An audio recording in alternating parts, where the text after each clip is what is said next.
That's after Crimewatch Update.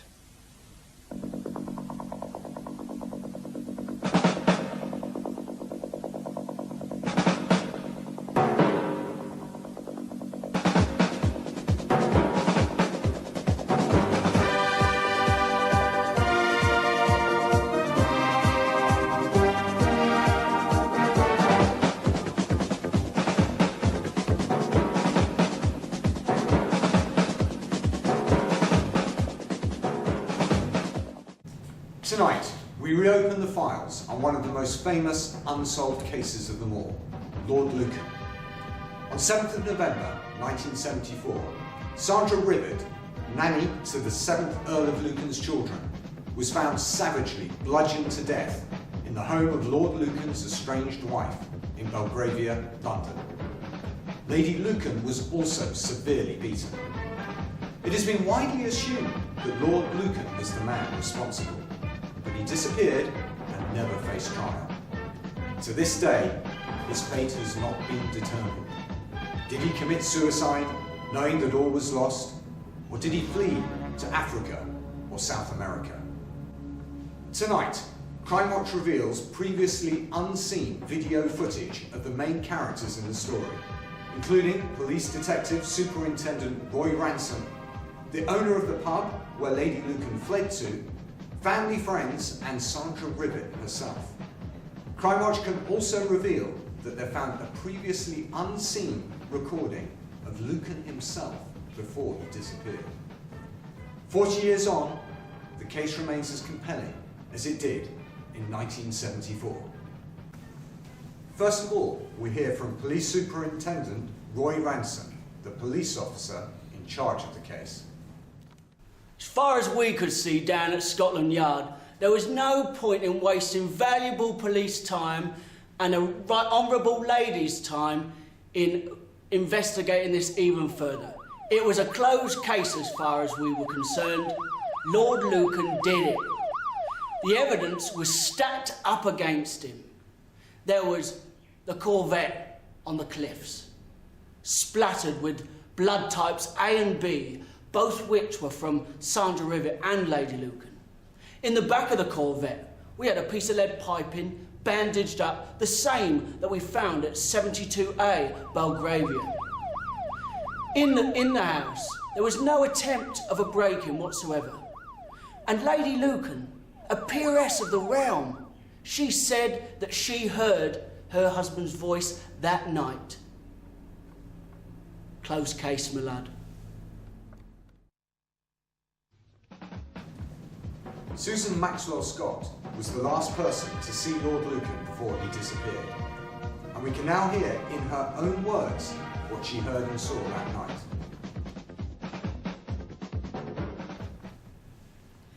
Well, what can I say? Lucky was a great character and a brilliant friend. On the 7th of November, at about 11:30 in the night, a car pulled up. Ian was travelling. He was away. I said, who could it be? And who was it? Lord Lucan. Lucky Lucan, as we would call him.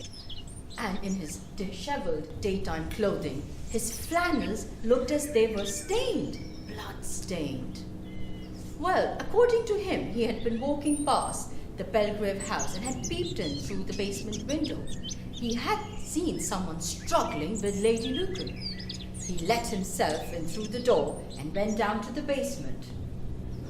He slipped and fell into a pool of blood. He tried and helped Lady Lucan himself. He got her up, cleaned her, and what would the mad lady say except murder, murder, and ran away. Lady Lucan was terribly injured that night, but we've unearthed an old news clip as she talks us through that awful night in Belgravia.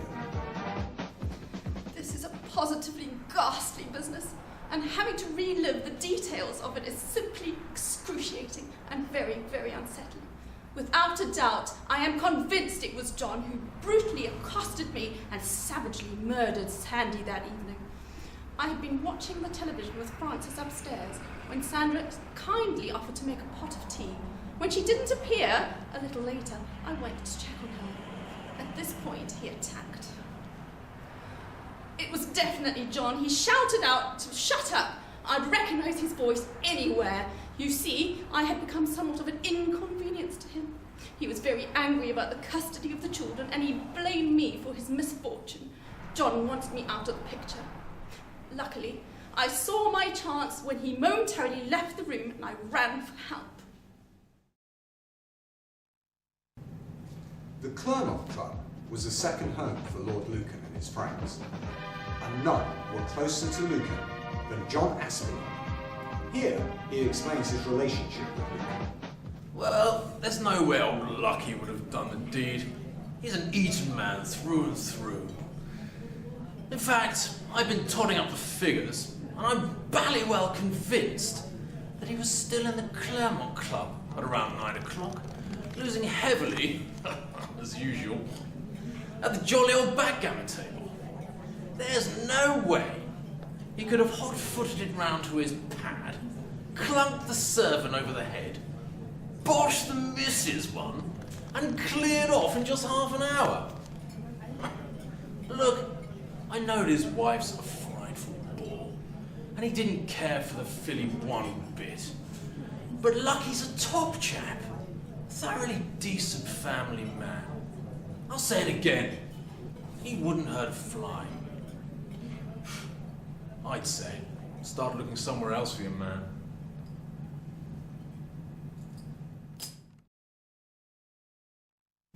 Sandra Rivet's family often complain that she's the forgotten victim of the story.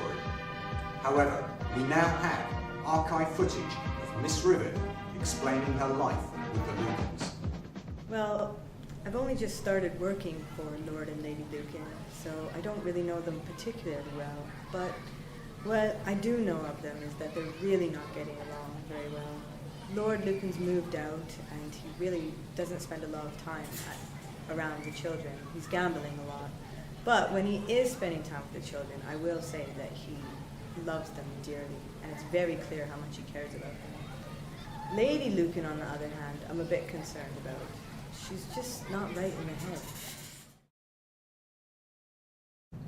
The night of the murder was just another night down at the Plumber's Arms, the nearby pub in Belgravia. Deborah Whitehead, the landlady, can now reveal what happened as Lady Lucan fled the murder scene. Well, I'll start right at the beginning. It was just a normal Thursday night, nothing happening. Then about 10, my doors flew open, and in this right posh lady came, shouting blue murder, would you Adam and Eve? Well, sat her down with a crumbed them off, that was it, you know, calm and nerves like. Well, that lady kept on saying, help me, help me. My husband's trying to do for in. Well, tried to kill her like. Would you Adam and Eve it? We all thought, God blimey.